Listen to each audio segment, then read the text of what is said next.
Dari sadhana pratana, hayin sadhugin navatat sadhugin. Samanta cakkalesu atra gaccantu devata saddhammam munirajassa sunantu sagga mokkadam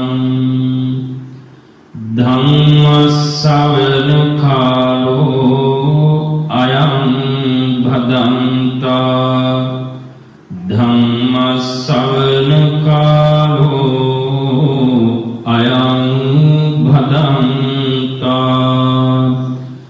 dhammasavana kalo ayam bhadanta. Namo tassa bhagavato arahato samma sambuddhassa. Namo tassa bhagavato arahato samma sambuddhassa.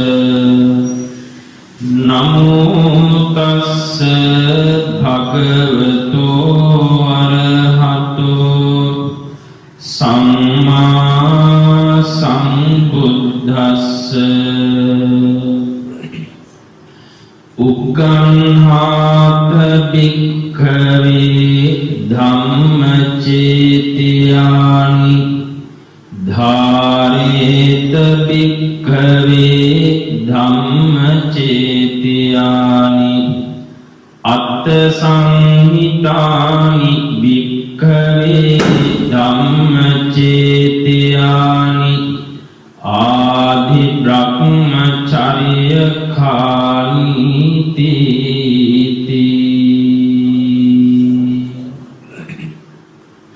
කවුරුත් දෝත් නල්ලද තබාගෙන වන්දනා කරමින් ශබ්ද නගා මා කිව්වාට පසු මේ විදිහට කියන්නට තුනුරුවන්ට වන්දනා කිරීමක් වශයෙන්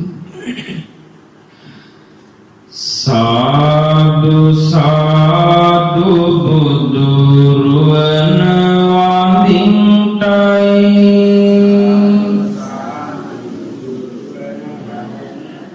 සාදු සාදු සදහම් නමදින්ටයි සාදු සාදු සංඝ රුවන වඳින්ටයි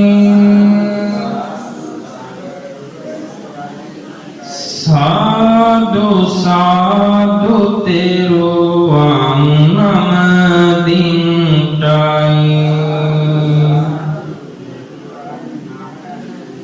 ගෞතම මුනිදුගේ සරණ ලැබෙන්ටයි සම්බුදු බණ පද මට සිහි වෙන්ටයි සංඝ ගුණ සිහි කොට ඒ මග යන්ටයි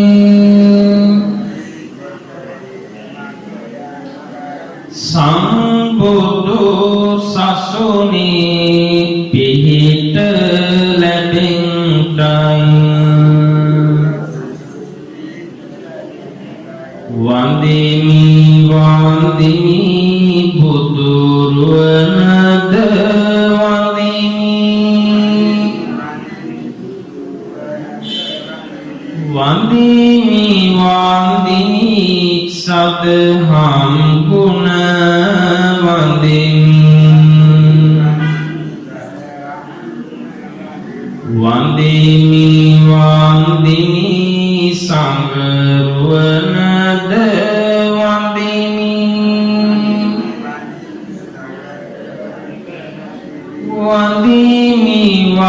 වඳිමි තෙරුවන් ගුණ වඳිමි වඳිමි වඳිමි තෙරුවන් ගුණ වඳිමි වඳිමි වඳිමි තෙරුවන් ගුණ වඳිමි සාදු සාදු සාදු සද්ධා බුද්ධ සම්පන්න කාරුණික වාසනාවන්ත පින්වතුනි උතුම් වූ නිකිණිපුර පසළොස්වක පොහොය දිනේ මේ පින්වත් සියලු දෙනාම උදෑසන මේ විහාරස්ථානයට පැමිණිලා අෂ්ටාංග උපෝසත සීලේ සමාදන් වෙලා තමන්ගේ කය වචනේ දෙක සංවර කරගෙන තථාගත ලෝතුර බුදුරජාණන් වහන්සේ විසින් දේශනා කොට වදාළ උතුම් ධර්මය ශ්‍රවණය කරමින් අද දවස පුරාවටම ඊ타ත්ම පුණ්‍යවන්ත සීලවන්ත දිනයක් බවට පත් කර ගැනීමේ අදිඨනින් මේ හැම දිනාම තැන්පත්ව සිටින්නේ පින්වතුනි අපි හැම දිනාටම ඊ타ත්ම වටින උතුම් මනුෂ්‍යාත්ම භාවයක් ලැබිලා තියෙනවා මේ උතුම් මනුෂ්‍යාත්ම භාවය අපිට ලැබෙන්නට බලපාපු හේතු දෙකක් තියෙනවා ඇතැම් අය කියනවා අපිට මේ මනුෂ්‍යාත්මය ලැබුණේ මොකක් නිසාද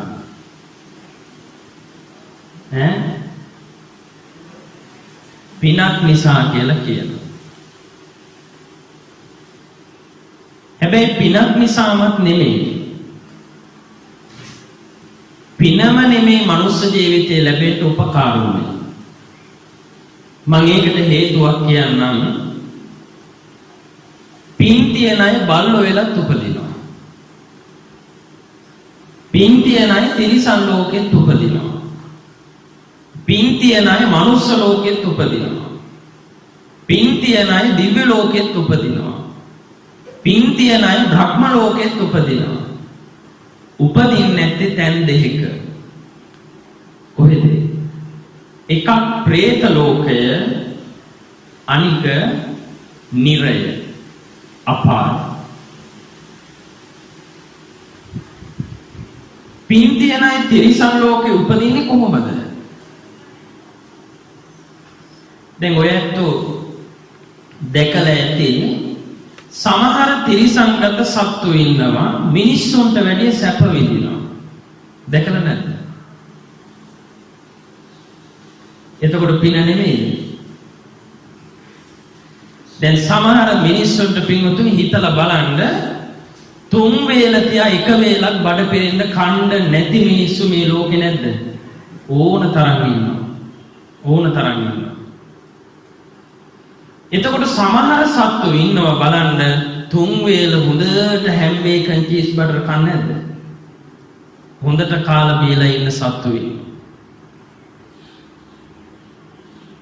සමහර මිනිස්සු ඉන්නවා පින්වතුනි Tamanට ඉඳ හිටින්න තැනක් නැහැ පාරවල් අයින් පේමන්ට් වල කඩපිල් වල තමයි බුදිය ගන්න ජීවිතේ ගෙවන්නේ Tamanට ඒ කියලා ගයක් නැහැ සමහර විට කාඩ්බෝඩ් කෑල්ලක් පත්තර කෑල්ලක් රෙදි කෑල්ලක් කෙරලා තමයි නිදාගන්නේ ඔයත් දැකලා ඇති හැබැයි බලන්නකො සමහර තිරිසන්ගත සත්තුන්ට සැප මෙට්ට උඩ ඇඳන් උඩ බුදියන්නේ නැද්ද මිනිස්සු පිනට උපදිනවා නම් ඒ මිනිස්සු පත්තර කොළ උඩ කාඩ්බෝඩ් වල බුදියන මිනිස්සු ඉන්නවා තිරිසන්ගත සත්තු පවට උපන්නා නම් ඒ සත්තු හැබැයි බුදියන්නේ ඇඳන් වල පොට්ට උඩ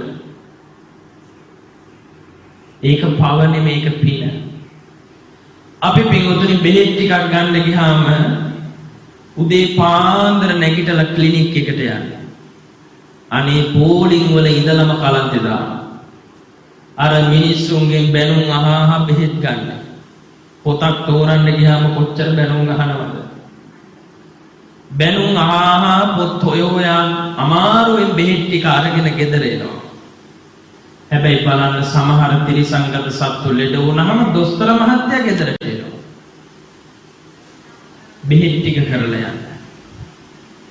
එහෙමනම් තිරිසන් ලෝකේ උපදින්නේ පවටද? නෑ. පින් කරන අය නේ ගිහිල්ලා ඉපදෙලා තියෙන්නේ. එහෙමනම් පින් කරන අය මනුස්ස ලෝකෙ විතරක් නෙමෙයි උපදින්නේ. පින් කරන අය තිරිසන් ලෝකෙත් උපදිනවා. පින්වතුනි මිනිස්සු වෙලා උපදින්න පින විතරක්ම නෙමෙයි අපිට බලපෑවේ. මිනිස්සු වෙලා උපදින්න බලපාපු හේතු දෙකක් තියෙනවා. පළවෙනි හේතුව තමයි පෙර සංසාරේ අපි රැකපු සීලය. මතක තියාගන්න. පෙර සංසාරේ අපි රැකපු සීලය අපිට මේ ආත්මේ මිනිසෙක් වෙන්න පාර හැදුවා. පෙර සංසාරේ අපි ඥාන සම්ප්‍රයුක්තව පින් කරපු එකේ විපාකය මේ ආත්මේ මිනිසෙක් බවට පත් වෙන්න හේතු වුණා. එහෙමනම් සීලය සහ පින කියන දෙක නිසාමයි අද අපි මිනිස්සු වෙලා ඉන්නේ. සීලය කියලා කිව්වේ මොකද්ද? අපේ කයි, අපේ වචනේ සංවරකම. දැන් බලන්න බුදුරජාණන් වහන්සේ එක අවස්ථාවක දේශනා කරනවා මහණෙනි මේ තිරිසන් ලෝකේ ඉන්න තිරිසන්ගත සියලු සත්තු පෙර මිනිස්සු වෙලා හිටපු අය. මේ ඔක්කොම සත්තු පෙර මිනිස්සු වෙලා හිටපු අය. පූඹියගේ ඉඳලා අලිය දක්වාම ඔය නොයෙක් ප්‍රමාණයෙන් සිටින නොයෙක් වර්ගයේ සත්වයෝ සියල්ලක්ම පෙර මිනිස්සු වෙලා හිටපු අය. ඒ අය මිනිස්සු වෙලා හිටපු කාලේ තමන්ගේ කයින් සහ තමන්ගේ වචනයෙන් අනන්ත ප්‍රමාණ දුස්සීල ලෙස වැරදි ලෙස ජීවත් වෙලා තියෙනවා. අශීලාචාරව හැසිරීලා තියෙනවා. ඒකේ විපාකයක් හැටියට ඒ මිනිස්සු වෙලා හිටපු අය මනුෂ්‍යාත්ම භාවයෙන් නික්මුණාට පස්සේ මරුණට පස්සේ අද ඔන්න තිරිසන් ලෝකේ ඉපදිලා තියෙනවා. බුදුහාමුදුරුවෝ දේශනා කළේ සර්වඥතා ඥානය. නිකන් කියපු එකක් නෙමෙයි. ඒක නිසා පින්වතුනි අපි එහෙනම් අද මිනිස්සු වෙලා තියෙන්නේ මොකක් කරපු නිසාද? පෙර අපි හොඳට සිල් රැකපු නිසාමයි. පොඩ්ඩක් නෙමෙයි හොඳට සිල් රැකපු නිසා. අපේ කය වචනේ දෙක අපි හොඳට පෙර සංසාරේ රැකපු නිසා අපිට හොඳ පංචේන්ද්‍රියන් නැතිව හොඳ මනුෂ්‍යාත්ම භාවයක මිනිස්සු වෙලා උපදින්න අපිට වාසනාව ලැබුණා. එහෙමනම් මේ ලබාගත් මනුස්ස ජීවිතයේ උපරිම ඵලය ප්‍රයෝජනෙ ගත යුතුයි. පින්වතුනි සමහර කල්ප තියෙනවා බුද්ධ කියන වචනයවත් අහන්න ලැබෙන්නේ නැති. එවැනි කල්පවල ඉපදෙන ඒවා හඳුන්වන්නේ අබුද්ධෝත්පාද කාල කියලා. එවැනි කාලවල උපදින මිනිස්සු හරි අශිෂ්ට සම්පන්න මිනිස්සු. අම්මා තාත්තගේ ගුණ දන්නේ නැහැ. ස්වාමියා බිරිඳගේ ගුණ දන්නේ නැහැ. එකාට එකා මරා කොටා ගන්නවා. අනුන්ගේ දේ පැහැර ගන්නවා. නොඑක ආකාරයේ අශීලාචාර අශිෂ්ට ක්‍රියාවන්හි නිරත වෙනවා. පින්වතුනි හිතලා බලන්න අද අපි බෞද්ධ වෙලා ඉපදෙච්ච නිසා අපිට පුංචි කාලේ ඉඳලම හොඳ මොකද්ද නරක මොකද්ද කියලා තේරුම් ගන්න ලැබිලා තියෙනවා. එහෙම ලැබිලා තියෙනව නේද? කොහොමද ඒක ස්ථිර කරන්නේ? මම ඔබට ස්ථිර කරන්න එක උදාහරණයක් කියන්නම්.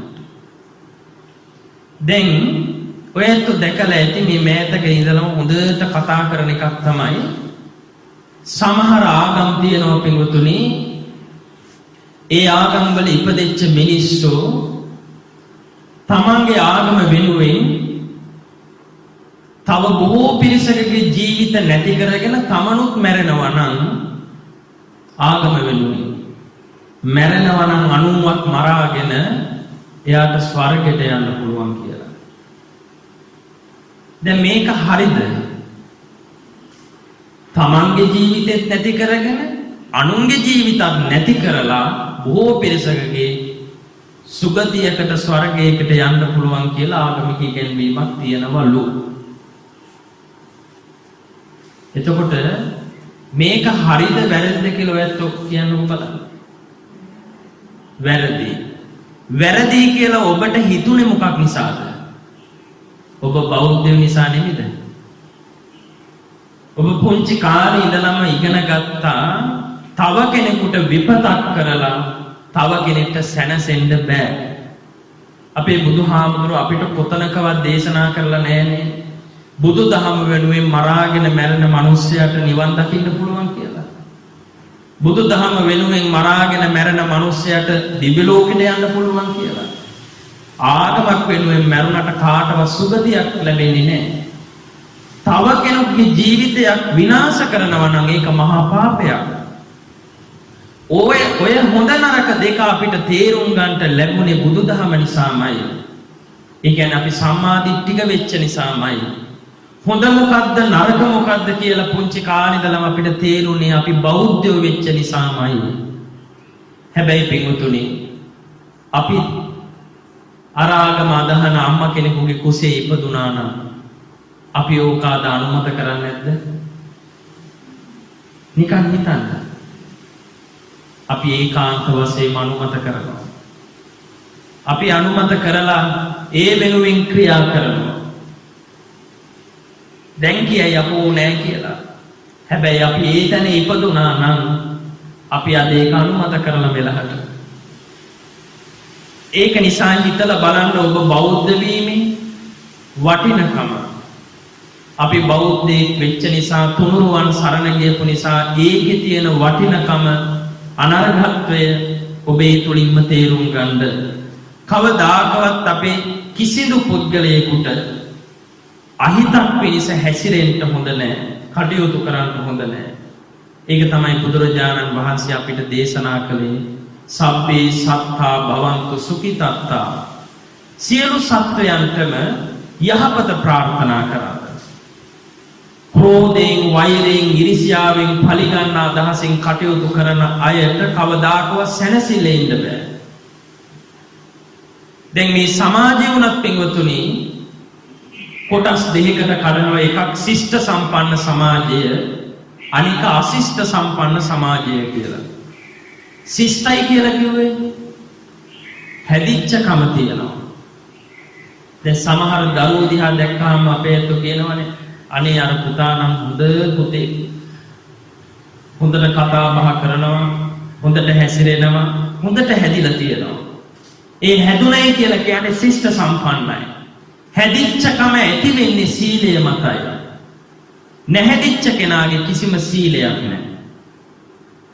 කිසිම ගුණයක් නැහැ. ඔය ශිෂ්ට සම්පන්න සමාජයේ මිනිස්සු යහපත් ක්‍රියාවන්හි නිරත වෙලා ජීවිතේ ජය ගන්නවා. හැබැයි පින්වතුනි අබුද්ධෝත්පාද කාලවල උපදින්නෙම අශිෂ්ට සම්පන්න මිනිස්සු. කිසිම හැදියාවක් නැහැ. අම්මා තාත්තගේ ගුණ දන්නේ නැහැ. යුතුයකම් වගකීම් හඳුනන්නේ නැහැ. අම්මා තාත්තා මරන්න තරම් ඒගොල්ලෝ කටයුතු කරනවා. ස්වාමි භාර්යාව හඳුනන්නේ නැහැ. දරුවන් ඒ දරුවෝ කෙරෙහි ආදර සෙනෙහස ඇති කරගන්නේ නැහැ. සමාජයට වෙන්න ඕන යුතුයකම් වගකීම් හඳුනාගන්නේ නැහැ. යහපත් ලෙස ජීවත් වෙන්නේ නැහැ. හරියට අර පාතාලකාරයෝ වගේ. එවැනි කාලවල උපදින්න සිද්ධ වෙන්න පුළුවන් අපිට. ඒ කිව්වේ අබුද්ධෝත්පාද කාලවල. එවැනි කාලෙක ඉපදුනොත් මතක තියාගන්න මේ වගේ හොඳ නරක නම් අහන්න ලැබෙන්නේ නැහැ. මේ වගේ හොඳ නරක පැහැදිලි කරලා දැනගන්න ලැබෙන්නේ නැහැ. නරකම විතරයි ජීවිතය අහන්න ලැබෙන්නේ. මොකද බුද්ධ කියන වචනයවත් අහන්න ලැබෙන්නේ නැති නිසා. එක බුදු ගුණයක්වත් අහන්න ලැබෙන්නේ නැහැ. බුදුරජාණන් වහන්සේ නමකගේ ගුණ තියා එක බුදු බණ පදයක්වත් අහන්න ලැබෙන්නේ නැහැ. එවැනි කාලෙක ඉපදුණා. ඒක නිසා ඔබ දැන් මේ ඉපදිලා තියෙන්නේ ඊ타ත්ම වටින උතුම් ආත්ම භාවයක. මේ ආත්ම භාවයේ තියෙන වටිනකම තේරුම් අරගෙන මේක ලැබුණේ මම පෙර පින් කරපු නිසා, මම හොඳට පෙර සංසාරේ සිල් රැකපු නිසා, නැවතත් මම නිවන් දක්නා ජාති දක්වාම මනුස්සාත්ම භාවයක් ලබන්නට නම් මම තව තවත් හොඳින් සිල් රැකිය යුතුයි. තව තවත් පුණ්‍ය ධර්මයන්හි නිරත විය යුතුයි. ඒක වටහාගෙන මේ දේශනා කරන ධර්මයක් හොඳින් ශ්‍රවණය කරන්න පිළිතුරු. මොකද මේ ඔබට ලැබිච්ච මනුස්සාත්ම භාවි තාමත්ම වටිනා කියන පුණ්‍යවන්ත හෝරාවක් බවට මේ හෝරාව පත් කරගත යුතුයි. ඒකයි මං කිව්වේ ඥාන සම්ප්‍රයුක්තව පින්කම කරන්න. අපිට පින් කරනකොට අපිට නොපෙනෙන පුද්ගලයෙක් අපේ පස්සෙන් ඉඳගෙන අපිට පින් කරන්න දෙන්නේ නැහැ. ඒක පුද්ගලයෙක් කියලා හැඳින්වුවට මිනිස්සෙක් නෙමෙයි. එයා හැම නිතරම පින්වතුනි අපිට පින් කරන්න දෙන්නේ නැහැ. ඕනම කෙනෙක් පින්වතුනි තමන්ට වාසියක් ලැබෙනවා නම් ඒ වාසියට අකුල් හෙලන්නේ නැහැ. තමන්ට ලැබෙන වාසිය එපා කියලා අතවහන්නේ නැහැ. වාසිය ගන්නම තමයි බලන්නේ. කොහෙන් හරි එන වාසියක් ගන්න බලනවා. අපේ පස්සේ ඉන්න කෙනත් එහෙමයි. එයාට වාසි වෙන්නේ අපි පව් කරන තරමටයි. එයාට වාසි වෙන්නේ අපි පිනෙන් බැහැර වෙන තරමටමයි. හරි කැමති. පින් කරන්න අපි වාඩි වුණත් අපිට පින් කරන්න දෙන්නේ නැහැ. නොඑක් විදිහට අපිට බලපෑම් එල්ල කරනවා. කවුද? මාරයා. මාරයා කියලා නම කිව්වට පුද්ගලයෙක් නෙමෙයි. බුදුදහම තුළ මාරයෝ 10 දෙනෙක් ගැන තථාගතයන් වහන්සේ දේශනා කරලා තියෙනවා. මේ මාරයෝ 10 දෙනාගෙන් එක මාරයෙක් තමයි ක්ලේශ මාර කියලා කියන්නේ. ක්ලේශ ධර්ම නැමැති මාරයා. ක්ලේශ ධර්ම හටගත්තොත් පින් කරන්න ගියාම මුලින්ම එන්නේ ඕව තමයි. දන් දෙන්න ගියත් ලෝභ, ද්වේෂ, මෝහ කියන ක්ලේශ ධර්ම හටගන්නවා. බණ අහන්න ගියාම හිත එහි මෙහි දුවනවා. නොයෙක් අරමුණු හිතට පහළ වෙනවා. ඇඟේ පතේ රුදාවල් වලට හිත යොමු වෙනවා. ඊළඟට නිදිමත හැදෙනවා. ඒක නිසා ඒ මායයට වසඟ වුණොත්,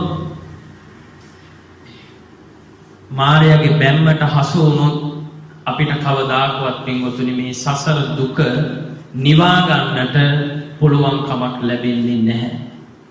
ඒක නිසා හොඳට තේරුම් ගන්න ලැබිච්ච මේ උතුම් මනුස්සාත්ම භාවයේ උතුම් වූ කාලයක් හැටියට මේ කාලය වෙන් කරගෙන හොඳින් මේ දේශනාව ශ්‍රවණය කරන්ට, එසේ ශ්‍රවණය කළොත් ඔබට අර මාරයාට ඉහළින් මාරයා පරාද කරලා ජය ගන්නට පුළුවන් හෝරාවක් බවට මේ හෝරාව පත් කර ගන්නට පුළුවන්. ක්ලේශ මාරයා යටපත් කරන්නට පුළුවන් අවස්ථාවක් බවට පත් කර ගන්නට පුළුවන්. ඒකයි ඥාන සම්ප්‍රයුක්තව මේ පින කරගන්නටයි කියලා මතක් කළේ. පිටුතුනි මම මාතෘකා කරගත්ත ගාථා ධර්මයක්. මේ ගාථා ධර්මයේ අඩංගු වෙන්නේ ත්‍රිපිටකයේ, සූත්‍ර පිටකයේ, මජ්ක්‍ධිම නිකායේ, මජ්ක්‍ධිම පඤ්ඤාසකේ, රාජ වග්ගයේ 9 වෙනි සූත්‍රය ධම්මචේතිය සූත්‍රය. මේ සූත්‍රය ඊ타ත්ම වටින සූත්‍රයක්. හේතුව තමයි තුනුරුවන් කෙරෙහි පැහැදීම ඇති කරගන්න. තුනුරුවන් අවංකව සරණ යන්න. තුනුරුවන් කෙරෙහි අපැහැදීමකින් තොරව පැහැදීම වර්ධනය කරගන්න. මේ ධම්මචේතිය සූත්‍රය ඊ타ත්ම වටිනවා. පිටුතුනි මේක දේශනා කළේ කොසල් මහ රජතුමාට. කොසල් රජුරුවන්ගේ කතාවක් තමයි මේකේ තියෙන්නේ. කොසල් මහ රජතුමා කියලා කියන්නේ මගධ රාජ්‍යයේ, කෝසල රාජ්‍යයේ රජ කරපු ශ්‍රේෂ්ඨ රජ කෙනෙක්. කෝසල රාජ්‍යයේ වට වෙලා තිබ්බේ පින්වතුනි ගංගාවල් 5කින්.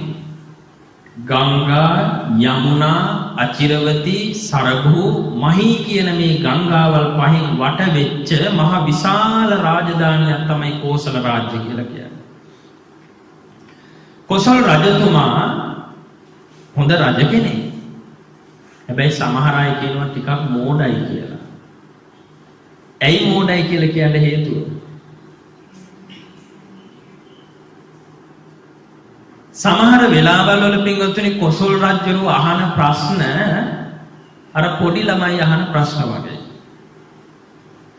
රාජ්‍ය නායකයෝ ඉන්නවනේ අපේ රටේ හැර සමහර රටවල් වල ඉන්නවා රාජ්‍ය නායකයෝ මේ පොඩි දරුවෝ වගේ තමයි වැඩ කරන්නේ. අපේ රටේ හැර වෙන රටවල් වල කොසල් රජුරුවත් විතක එහෙම කියලා හිතෙනවා. හැබැයි කොසල් රජුරු මෝඩයි කියලා අනුවණයි කියලා එහෙම පිරිස් කිව්වට එහෙම නෑ. එහෙම කියන්න හේතුව තමයි ගොඩක් වෙලාවට යම් දෙයක් කරනකොට අවවාද අනුශාසනා ගන්නේ වැඩිපුරම පින්තුනි තමන්ගේ දේවියගේ. කවුද දේවිය? කොසල් රජුරුවන්ගේ අගමැසිය තමයි කෝසල මල්ලිකා කියලා කියන්නේ. කෝසල මල්ලිකා දේවිය මහා උගත් බුද්ධිමත් කාන්තාවක්. ඇය බුදුහාමුදුරුවෝ සරණ ගියපු තැනැත්තියක්. නිතර බුදුරජාණන් වහන්සේගෙන් ධර්මය අහපු තැනැත්තියක්. රාජ්‍ය පාලනය කරනකොට නොයෙක් ගැටලු රජතුමා ඇවිදින්න දේවියට කියනවා. ඒ වෙලාවේදී දේවිය තමයි ඒවට යම් පිළිතුරු ලබා දීලා තියෙන්නේ. දැන් ඔයත් අහලා ඇති කෝසල රාජ්‍යයේ කොසල් රජතුමා තමයි විශාලතම දානය දුන්නේ. අසද්දෘශ මහා දාන. බුදුවරයෙකුට අසද්දෘශ මහා දානයක් පූජා කරන්නට ලැබෙන්නේ එකම එක කෙනාටයි එක අවස්ථාවක. හැම බුදුවරයෙකුටම එක අවස්ථාවයි ලැබෙන්නේ අසද්දෘශ මහා දානය කියන එක පූජා කරන්න.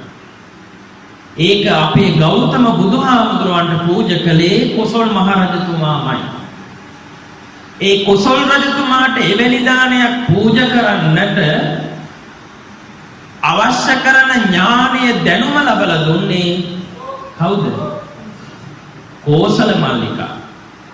රජතුමනි මේ විදිහට දාන දෙන්න. මේ විදිහට ලකලෑස්ති කරන්න. දැන් කොහොම දෙයක් වුණා?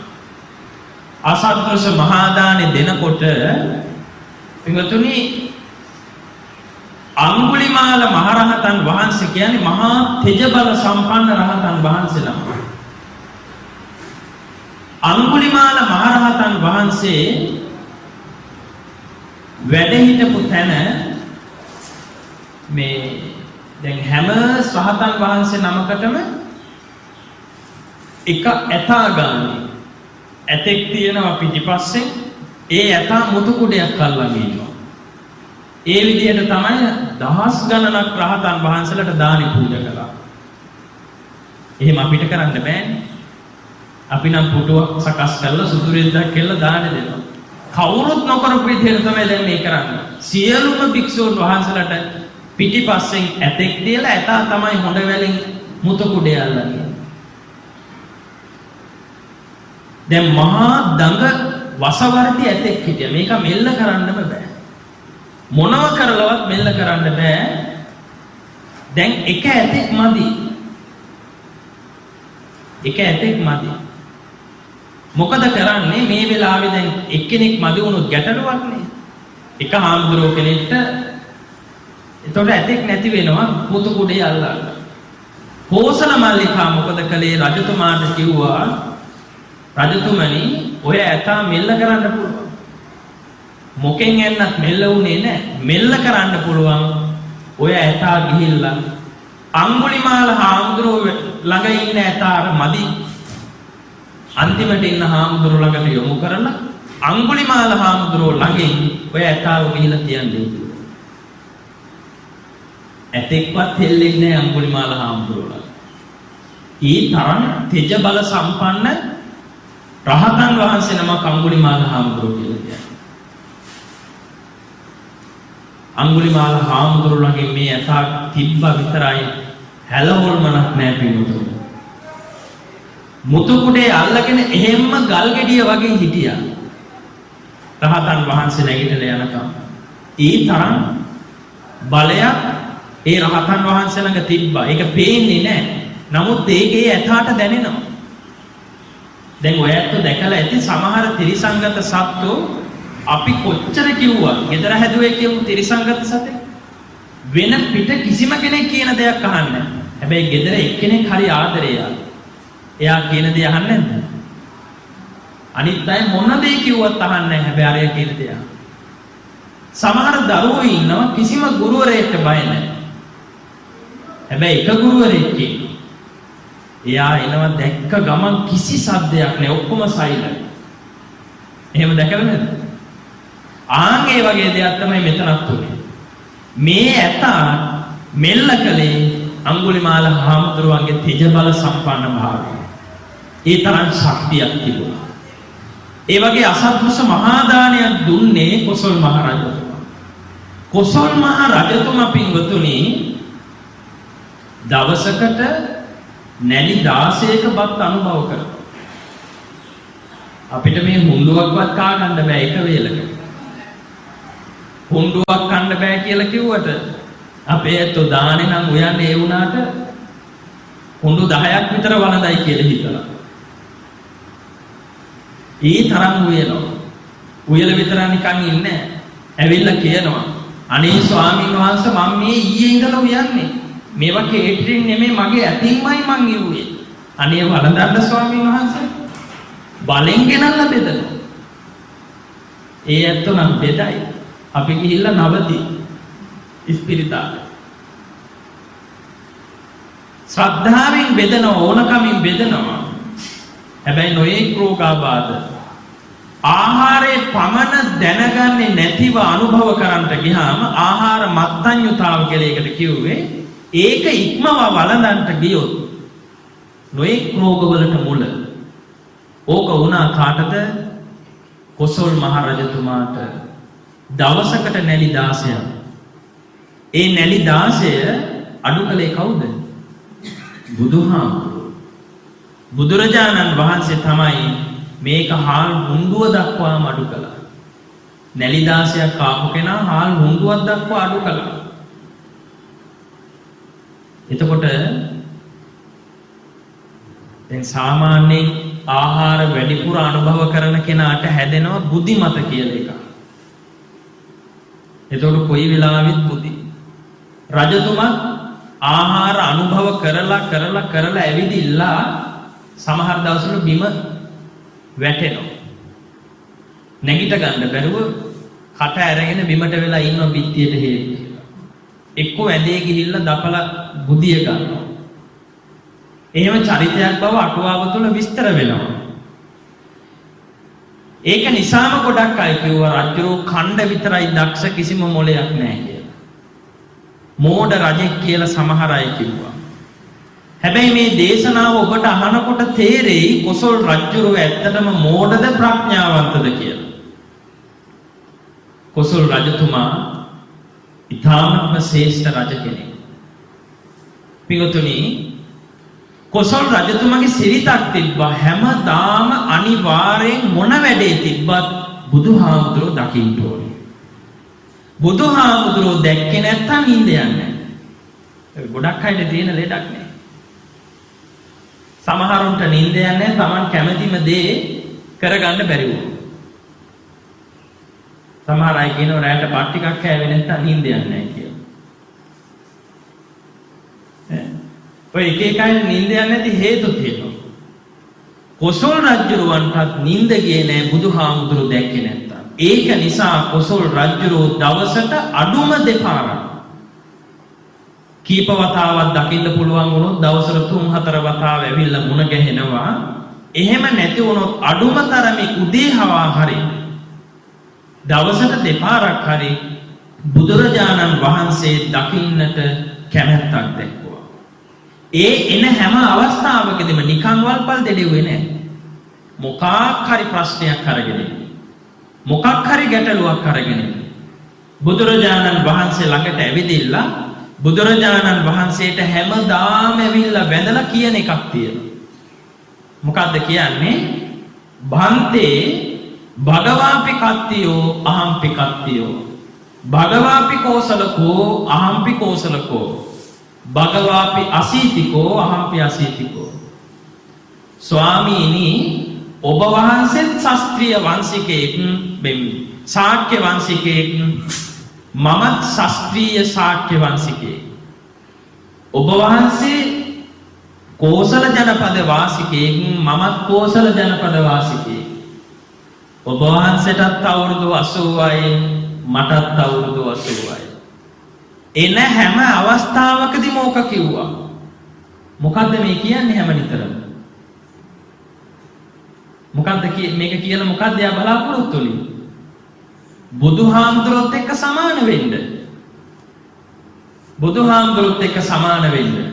හැබැයි කොසල් රජුරවන්ට සමාන වෙන්න පුළුවන් උනේ කරුණු තුනකින් විතරයි. කරුණු තුනකින් එහා රජුරවොත් එක්ක බුදුහාමුදුරුවෝ සමාන කරන්න බැරි වුණා. බුදුහාමුදුරුවෝ ශාස්ත්‍රීය වංශිකේ, රජුරවොත් ශාස්ත්‍රීය වංශිකේ. බුදුහාමුදුරුවෝ කෝසල ජනපද වාසිකේ, කොසල් රජුරවොත් කෝසල ජනපද වාසිකේ. බුදුරජාණන් වහන්සේටත් අවුරුදු 80යි, කොසල් රජුරවන්ටත් අවුරුදු 80යි ඒ වෙනකොට. ඕක තමයි අවසාන කාලේ හැම නිතරම කිය හිටියේ. වඳින්ට එන හැම අවස්ථාවකදීම උදේ හැම ඕක කිව්වා. බුදුහාමුදුරුවොත් එක්ක සමීප වෙන්න. බුදුහාමුදුරුවෝයි මායි දෙන්නම එකයි කියන ගණේ තමයි ආ සැලකුවේ. ඒ තරම් මිත්‍රයි. කොසල් රජුරවන්ට හිටපු හොඳම මිත්‍රයා, කල්යාණ මිත්‍රයා බුදුරජාණන් වහන්සේ. දැන් සමහරු කියනවනේ කොසල් රජුරෝ මෝඩයි කියලා. හැබැයි බලන්න ඔය සූත්‍ර පිටකේ තියෙනවා සංයුක්ත නිකාය කියන කොටසේ කෝසල සංයුක්තය කියලා වෙනමම සංයුක්තයක්. වෙන කිසිම රජ කෙනෙක්ට නැහැ. බිම්බිසාර සංයුක්තය කියලා එකක් නැහැ. කෝසල සංයුක්තය කියලා කියන්නේ කොසල් රජුරෝ විටින් විට ඇවිදින්න බුදුරජාණන් වහන්සේගෙන් අහපු ප්‍රශ්න. ඒවට තථාගතයන් වහන්සේ දීපු පිළිතුරු දේශනාවල් තමයි ඔය කෝසල සංයුක්තේ පුරාවටම තියෙන්නේ. එතකොට හිතලා බලන්න කොසල් රජුරෝ නිකන් ඇවිදින්න කතා බහ කර කර හිටියේ නෑ. එතුමා අහපු ප්‍රශ්නවලට පිළිතුරු බුදුරජාණන් වහන්සේ දේශනා කළා. ඒ දේශනාවල් තියෙන නිසානේ අද අපි බණ කියන්නේ. කොසල් රජුරෝ ප්‍රශ්න ඇහුවේ නැත්තම් අපිට සමාජයට මේ දේශනාවල් කරන්න නැහැ. එතුමා අහපු ප්‍රශ්න නිසා බුදුරජාණන් වහන්සේ පිළිතුරු දුන්නා. ඒ දේශනාවල් අද අපි ඔයත් අංක දේශනා කරනවා. කොසල් රජතුමා පින්වතුනි දවසක් නගර චාරිකාවේ හැසිරෙනවා. නගර චාරිකාවේ යනවා කියලා කියන්නේ විටින් විට රජුරෝ නගරේ සැරිසරනවා, ගම්බද ප්‍රදේශවල සැරිසරනවා, මිනිස්සු මොනවද කරන්නේ කියලා බලන්න. මිනිස්සු කොහොමද ජීවත් වෙන්නේ? මිනිස්සුන්ට තියෙන අඩුපාඩු මොනවද? මොනවද සංවර්ධනය කරන්න ඕනේ දේවල්? ඇමතිවරු ඇවිදින්න කියන්නේ ඇත්තද බොරුද? මේවා හොයා බලන්න තමන්ට විශ්වාසදායකම ඇමති කෙනෙක් එක්ක ගමන් කරනවා. මෙහෙම යන එක තැනකදී රජතුමාට හම්බෙනවා අන්‍යාගමික මධ්‍යස්ථානය. බෞද්ධ තැනක් නෙමෙයි, වෙනත් තැනක්. ඒ තැනට ගියා විතරයි පින්වතුනි කෑ ගහනවා, බෙරිහන් දෙනවා, රජ්ජුරුවාව කියලා කිසි ගාණක් නැහැ. එහාට දුවනවා, මෙහාට දුවනවා, නොයෙක් විදිහට අශීලාචාර ලෙස හැසිරෙනවා. රජ්ජුරුවන්ට හරි කලකිරුණා. වැඩි කතා කරන්න ගියෙත් නැහැ, රජතුමා යන්න ගියා එතන. තව ටික දුරක් යනකොට මහ වනාන්තරයක් තියෙනවා. මේ වනාන්තරේ හරිම ලස්සනයි. හරිම නිස්කලංකයි. සමහර තැන්වල තියෙනවා පොකුණු. මේ පොකුණු වල පස්පියුම් පිපිලා. මේ පොකුණ දැක්ක ගමන්ම, මේ වනාන්තරයේ දැක්ක ගමන්ම පින්වතුනි මේ කොසල් මහ රජතුමාට මතක් වුණේ බුදුරජාණන් වහන්සේ. අනේ බුදුරජාණන් වහන්සේ වැඩ හිටියානම් මේ වනාන්තරයේ බුදුරජාණන් වහන්සේ ඇතුළු මහා සංඝරත්නයටමයි වටින්නේ. උන්වහන්සේලාට බණ භාවනා කරන්න. ඊ තරම් ලස්සන තුරුලතාවන්ගෙන් පිරිච්ච බොහොම හොඳට සාරභාර ලෙස වැඩිච්ච ඵලදා වලින් පිරිච්ච වනයක්. බොහොම ලස්සනයි. බුදුහාමුදුරුවෝ මතක් වුණා මේ වනේ දැක්ක ගමන්. මතක් වෙලා ළඟම හිටපු ඇමතිවරයාට කතා කරලා කියනවා අමාත්‍යතුමනි බුදුහාමුදුරුවෝ දැන් කොහෙද වැඩ ඉන්නේ? ඒ වෙලාවේදී මේ ඇමතිවරයා දීඝකාරායන කියන අමාත්‍යවරයා. මේ ඇමතිවරයා කියනවා ස්වාමීනි බුදුහාමුදුරුවෝ දැන් වැඩි ඈතක නෙමෙයි මේ ළඟම තියෙනවා මේකතලුම්ප කියලා ගම්මානයක්. ඒ ගම්මානේ මහ කැලයක් තියෙනවා වනාන්තරයක්. ආන්ගේ වනාන්තරයේ කුටිවල බුදුරජාණන් වහන්සේ ඇතුළු මහා සංඝයා වහන්සේ වැඩ සිටිනවා කියලා මේ අමාත්‍යවරයා කිව්වා. එහෙනම් ඇමතිතුමෝ තව බල ඉඳලා හරියන්නේ නැහැ. දැම්ම යම් බුදුහාමුදුරුවෝ බැහැ දකින්න. දැන් බුදුහාමුදුරුවෝ මතක් වුණා. මතක් වුණාට පස්සේ බුදුහාමුදුරුවෝ දකින්නකන් ඉවසිල්ලක් නැහැ. දැන් රජතුමයි මේ අමාත්‍යවරයයි පිරිසයි යනවා බුදුහාමුදුරුවෝ බැහැ දකින්න. වනාන්තරයට ඇතුල් වුණා. කිසි සද්දයක් නැහැ. කිසිම සද්දයක් නැහැ. රජුරවන්ට ටිකක් බයකුත් ඇති වුණා. මේ මහ වනාන්තරයට මාව මොකටද මේ ඇමතිවරයා එක්කරන් යන්නේ? හාමුදුරුවෝ ඉන්නවා කියවට කිසිම හාමුදුරුවෝ කෙනෙක් නැහැ පේන්න. ඇමතිවරයාට ආපහු කතා කරලා ඇහුවා. ඇත්තටම මේ වනේ හාමුදුරුවෝ වැඩ ඉන්නවද? එහෙමයි ස්වාමීනි ඉන්නවා. කී නමක් විතර වැඩ ඉන්නවද? 10 නමක් වැඩ ඉන්නවා. හාමුදුරුවෝ 1000ක් වැඩ ඉන්නවා කියලා කිව්වහම මොකක් හරි සද්දබද්ද තියෙන්න එපා. කිසිදු සද්දබද්දයක් නැහැ. තව ටිකක් කැලේ මැදට යන්න රජතුමට පේනවා එකින් එක ගස් මුල් යට වැඩ සිටින රහතන් වහන්සේලා. භාවනානුයෝගීව වැඩ සිටිනවා. බොහොම නිස්කලංක පරිසරයක්, කිසිම සද්දබද්දයක් නැහැ. අනේ අර ටිකක් බයින් වගේ ආපු රජතුමාගේ දෑත් දෙක පපුව ළඟට කිට්ටු වුණා. දැන් වැඳා සාදු කියා මේ මහ වනයේ ඇතුළට ඇතුල් වෙනවා. ස්වාමීන් වහන්සේ නමක් මුණ ගැහුණා. මේ හාමුදුරුවන්ට වැඳලා අහනවා ස්වාමීනි බුදුරජාණන් වහන්සේ වැඩ සිටිනවද? ඉන්නව රජතුමනි. ආන් අර ඈත පේන කුටියේ බුදුරජාණන් වහන්සේ වැඩ සිටිනවා. ගිහිල්ලා කතා කරන්න කියලා. හොඳමයි කියලා රජතුමා ගියා. ළඟට ගියාට පස්සේ තවත් ස්වාමීන් වහන්සේ නමක් මුණ ගැහුණා. ඒ ස්වාමීන් වහන්සේගෙන් අහනවා ස්වාමීනි බුදුරජාණන් වහන්සේ වැඩ සිටිනවද? ඔව් මේ අසවල් කුටියේ තමයි වැඩ සිටින්නේ. ඒ කුටිය ළඟට යන්න ගිහිල්ලා උගුර පාදන්න. එතකොට බුදුරජාණන් වහන්සේ ඇවිදින්න කුටියේ දොර විවෘත කරා. කිව්වා වගේම කොසල් රජතුමාර කුටිය ළඟට ගිහිල්ලා උගුර පෑදුවාම බුදුරජාණන් වහන්සේ කුටියේ ద్వාරය විවෘත කරගෙන එළියට වැඩම කළා. බුදුරජාණන් වහන්සේ දැක්ක ගමන්ම මොකද වුනේ? කොසල් රජුරවන්ට පුදුමාකාර විදියට හිත පිනා ගියපු දර්ශනයක් බවට පත් වුණා. පුදුම ආසාවක් ඇති වුණා බුදුරජාණන් වහන්සේට වඳින්න. හිනාමසු මොහොනෙන් බුදුරජාණන් වහන්සේගේ පාමුල ළඟ වැඳ වැටුණා. වැඳ වැටිලා කිව්වේ මොකද්ද? අත්තිකෝමේ භන්තේ භගවාති ධම්මන්වයෝ හෝති සම්මා සම්බුද්ධෝ භගවා ස්වාක්ඛාතෝ භගවතා ධම්මෝ සුපටිපන්නෝ භගවතෝ ශාවක සංඝෝ. ස්වාමීනි ඔබ වහන්සේ සහ ඔබ වහන්සේගේ ධර්මය, ඔබ වහන්සේගේ ශ්‍රාවක සංඝයා පමණයි මට හැමදාම සරණ පිණිස පිහිට පිණිස සිටින්නේ. ඔබ වහන්සේලා තමයි මට එකම පිළිසරණ.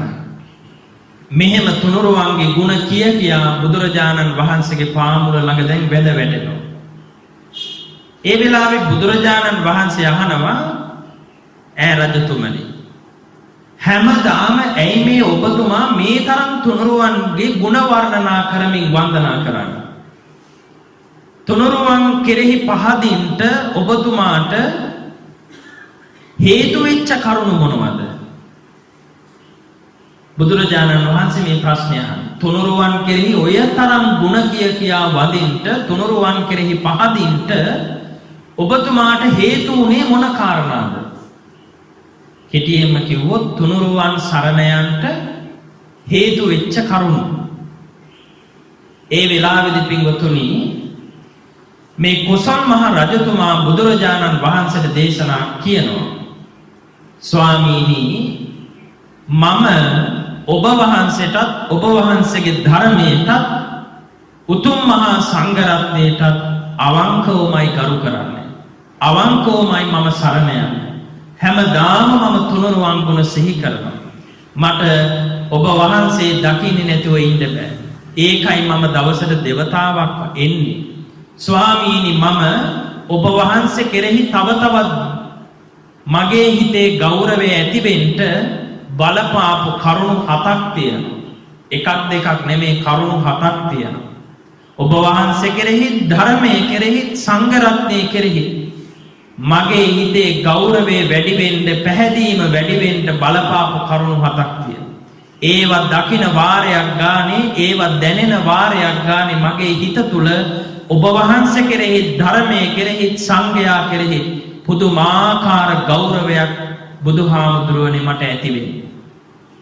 ඒ වෙලාවේදී රජතුමා මේ තුනුරුවන් කෙරෙහි පහදින්ට බලපාපු හේතු වෙච්ච කාරණා 7 විස්තර කරනවා බුදුහාමුදුරුවන්ට. පළවෙනි කාරණාව බුදුරජාණන් වහන්සේ මේ සමාජයේ ඉන්නවා කාලයක් බඹසර රැකලා බ්‍රහ්මචාරී ජීවිත ගත කරලා ඉඳලා ඒගොල්ලෝ ආපහු ගෙදර එනවා පස්කම් සැප විඳින්න.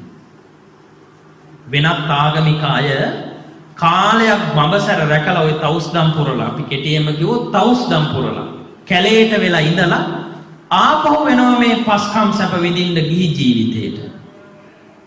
හැබැයි බුදුරජාණන් වහන්සේ මම කවදාකවත් දැකලා නැහැ ඔබ වහන්සේගේ ශාසනය තුල පැවිදි වෙච්ච කිසිම කෙනෙක් ශාසනයට ඇතුළු වෙච්ච කිසිම කෙනෙක් ආපහු පස්කම් සැප හොයාගෙන එනවා මම දැකලා නැහැ. ස්වාමීනි ඒක නිසාම මම ඔබ වහන්සේ කෙරෙහි ධර්මයේ කෙරෙහි සංඝයා කෙරෙහි පහදින්ට පළවෙනිම හේතුව බවට පත් වුණා. දැන් ඇත්තටම මේක එහෙමද?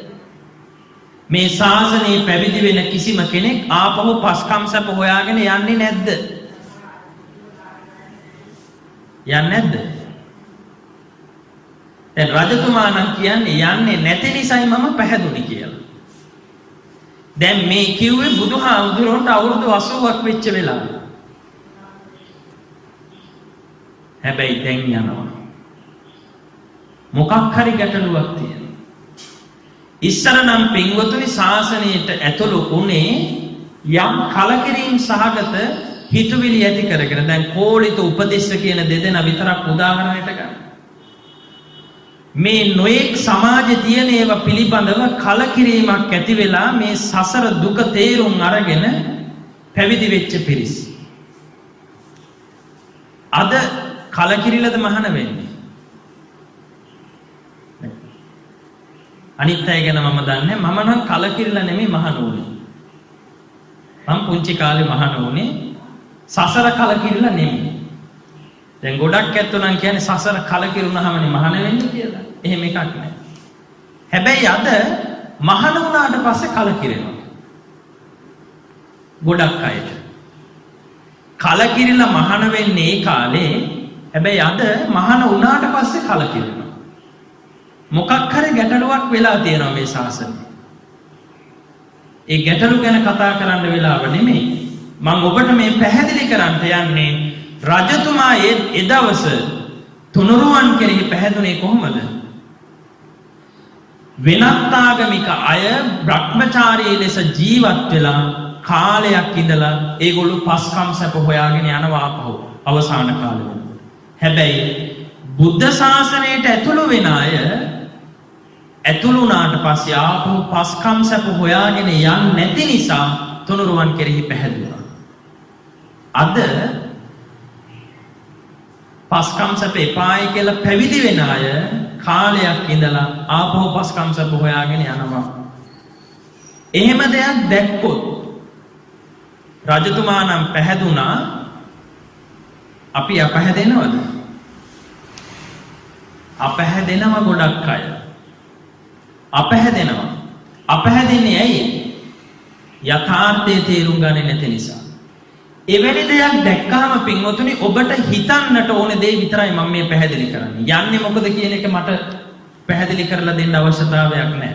නොයෙක් හේතු තියෙනවා. නොයෙක් හේතු තියෙනවා. ඒක නෙමෙයි. දැන් මෙතන මම දේශනා කරන්න උත්සාහවන්ත වෙන්නේ එවැනි දෙයක් දුටුවොත් දැන් ඕන තරම් තියෙනවනේ දකින්න. එවැනි දේවල්. ඕන තරම් තියෙනවා. 10ක් මහාන කළොත් 100ක් අනිත් පැත්තෙන් යනවා. අර ඒක පඬිත හාමුදුරු නමක් දේශනාවක් මේ කියලා තියෙනවා කෙස් ගානට මහාන කළාට අං ගානට ඉතුරු වෙන්නේ කියලා. එහෙම කියලා තියෙන කතාව. එහෙම වෙනවා. හේතුව තමයි මෙන්න මේක වටහා ගන්න. පින්වතුනි අටුවාව තුල විස්තර කරනවා 5000ක් කල් පවතින ශාසනයක් ගැන. බුදුරජාණන් වහන්සේගේ දේශනාවක් නෙමෙයි අටුවාව තුල සඳහන් වෙන්නේ. බුදුහාඳුර පොතනකවත් එහෙම දේශනා කරලා නැහැ. එතකොට මේ 5000ක් කල් පවතිනවා නම් දැන් වසර කීයක් ගෙවිලා ඉවරද? 2600කට කිට්ටු වෙන්න ගෙවිලා ඉවරයි. හරියටම කිව්වොත් බුදුරජාණන් වහන්සේ පිරිනිවන් පාලා වසර 2563ක් ගත වෙනවා. පිරිනිවන් පාලා. එතකොට දැන් සාමාන්‍යයෙන් කන්දක් සමානව ගත්තොත් නැග්මක් තිබ්බොත් බැස්මකුත් තියෙනවා. 5002ට බෙදුවොත් 2500 2500ක් නැග්ගනම් තව 2500ක් බහින්න තියෙනවා. එතකොට හිතලා බලන්න දැන් නැගපු කාලය ඉවරයි. දියුණු වෙච්ච සංවර්ධනය වෙච්ච කාලය ඉවර වෙලා. මම මේ උදාහරණයක් විදිහට හිතන්න යමක් කියන්නේ. දැන් එතකොට දකින්නම තියෙන්නේ මොනවද? පිරිහෙන කාරණා. අහන්න තියෙන්නේ, දකින්න තියෙන්නේ, පෙනෙන්න තියෙන්නේ පිරිහෙන කාරණාමයි. වැඩිපුර. හැබැයි එවැනි දෙයක් දැක්කොත් මොකක්ද අපි කරන්න ඕනේ? ප්‍රඥාවන්ත මිනිසයා, බුද්ධිමත් මිනිසයා වටහා ගන්නේ මෙන්න මෙහෙමයි. එයා දැකලා කලකිරිලා අර මිනිහට බන ඉන්නේ නැහැ. අනේ මෙහෙමත් පව්කාරයෝ. කියා අර සංඝ සමාජයටම බයිනවනේ. එහෙම කරන්නේ ප්‍රඥාවන්ත නියම තුනුරුවන් සරණ ගියපු පුද්ගලයා මෙන්න මෙහෙමයි හිතන්නේ. එයා ධර්ම සංවේගයේ පළමු කොට ඇති කරගන්න. අනේ මේ ශාසනය විනාශ වෙමින් පවතින කාලේ මේ ශාසනය තව වැඩි කල තියෙන්නේ නැහැ මෙහෙම ගියොත්. ඒක නිසා ඉක්මනටම මම මේ ධර්මය දැන ඉගෙන ගන්න ඕන. නිර්මල ධර්මයේ නැති වෙමින් යනවා. අනේ මහා විනාශයක්. නිර්මල බුද්ධ ශාසනය නැති වෙමින් යනවා. ඒක නිසා මම මේ නිර්මල බුදු දහම තියෙන වකවානුව හොඳට මම ධර්මයේ දැන ඉගෙනගෙන ධර්මානුකූල ජීවිත ගත කරමින් ඉක්මනට මේ චතුරාර්ය සත්‍ය ධර්මය අවබෝධ කරගන්න මම උත්සාහවන්ත වෙනවායි කියන අදිෂ්ඨානයේ කැපකිරීම ඇති කරගෙන ඒකේනා ධර්මානුකූල ජීවිතයක් ගත කරනවා. ඒකයි විය යුත්තේ. දෙවෙනි කාරණාව හැටියට බිම්බිස්මේ කොසල් මහ රජතුමා බුදුරජාණන් වහන්සේට දේශනා කරනවා ස්වාමීනි ඔබ වහන්සේ කෙරෙහි ඔබ වහන්සේගේ ධර්මයේ කෙරෙහි උතුම් මහා සංඝරත්නයේ කෙරෙහි මම පැහැදෙන්න බලපාපු දෙවෙනි කාරණාව තමයි ස්වාමීනි මේ සමාජයේ අම්මා තාත්තලා ඉන්නවා දරුවෝ ඉන්නවා. සමහර වෙලාවල් වලට අම්මා තාත්තයි දරුවෝයි දෙගොල්ලෝ බැන ගන්නවා. බහින්බස් වෙනවා. වචන හුවමාරු කර ගන්නවා. තන නොතන බලන්නේ නැහැ. හොඳ නරක වචනද කියලා කල්පනා කරන්නේ නැහැ. ගැටුම් ඇති කර ගන්නවා. අම්මා තාත්තා දරුවෝ අතර මේ විදිහට ගැටුම් බහිම්බස් වීම ඇති වෙනවා මම මේ සමාජය ඕන තරම් දැකලා තියෙනවා. ස්වාමීනි මගේ රාජ සභාවටත් එවැනි ගැටුම් වෙනවා. ඉස්සර රජතුමානේ ප්‍රශ්න විසඳුවේ. රාජ සභාවේදී. ස්වාමීනි මම ඒ වගේ දේවල් ඕන තරම් දැකලා තියෙනවා. අනේ ස්වාමීනි අම්මා තාත්තා මේ දෙමව්පියෝ දරුවෝ අතර තියෙන ගැටුම් දකින මම හැබැයි ශාසනය තුල මම කවදාකවත් ගුරු හාමුදුරුවෝ ශිෂ්‍ය හාමුදුරුවෝ අතර ගැටුමක් මම දැකලා නැහැ ස්වාමීනි. හරියට කිරි වතුරයි කලවම් කළාට පස්සේ කිරි මොකද්ද වතුර මොකද්ද කියලා හොයාගන්න බෑ වගේ ඔබ වහන්සේගේ ශාසනය තුල ජේෂ්ඨ භික්ෂූන් වහන්සේලා සහ නවක කනිෂ්ඨ භික්ෂූන් වහන්සේලා අතර වෙනසක් මම දැක්කේ නෑ. බහිම්බස් වෙනවා, ගහමරා ගන්නවා, එනකොටා ගන්නවා මම දැකලා නෑ. ඒක නිසා ස්වාමීනි මම ඔබ වහන්සේ කෙරෙහි ධර්මයේ කෙරෙහි සංඝයා කෙරෙහි මම පුදුමාකාර ගෞරවයක් ඇති කර ගන්නවා කියලා දේශනා කළා. ප්‍රකාශ කළා. පින්වතුනි හිතලා බලන්න. කාලයක් යනකොට ওই බහිම්බස් වීම ඇති වෙන්න පුළුවන්. අද කාලේ වෙන්නේ නැද්ද? මම මේ ශාසනය කෙරෙහි පහදින කරුණු කීපයක් කියන්නේ. දැන් ඔය බිම්බිසා මේ කොසල් රජුරුවම තමයි පින්වතුනි අර මහා සුපින ජාතකයේ සඳහන් වෙන සිහින දාසිය පිළිබඳවත් කියලා තියෙනවා. ඒ සිහින දාසිය ඇත්තට වෙලා යන වේගන යනවනේ දැන්. ඒ කාටවත් බොරු කරන්න බැරි වෙලා තියෙනවා. බුදුරජාණන් වහන්සේ එදා සර්වඥතා ඥාණයෙන් දේශනා කළ රජතුමනි මේ අද වෙන දෙයක් නෙමෙයි. තව වසර දහස් ගණනක් ගියාට පස්සේ මේ මනුස්ස සමාජේ වෙන දේවල් 16ක් තමයි ඔබතුමා දැක්කේ. දැන් මේ ප්‍රශ්න ටිකක් මේ කියන කරුණු ටිකෙනුත් මේ දහම් කරුණු ටිකෙනුත් රජතුමා ඒ දවස කියපු දේ අද වෙනකොට වෙනස් වෙලා තියෙනවා.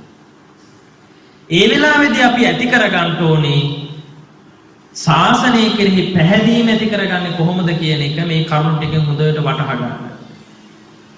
අම්මා තාත්තා දරුවෝ අතර ගහමරා ගැනීම ඒ වගේම නොයෙක් විදිහට වාද ભેද කර ගැනීම තිබුණට ශාසනය තුල අතීතෙ හිම දෙයක් තිබුණේ නැහැ.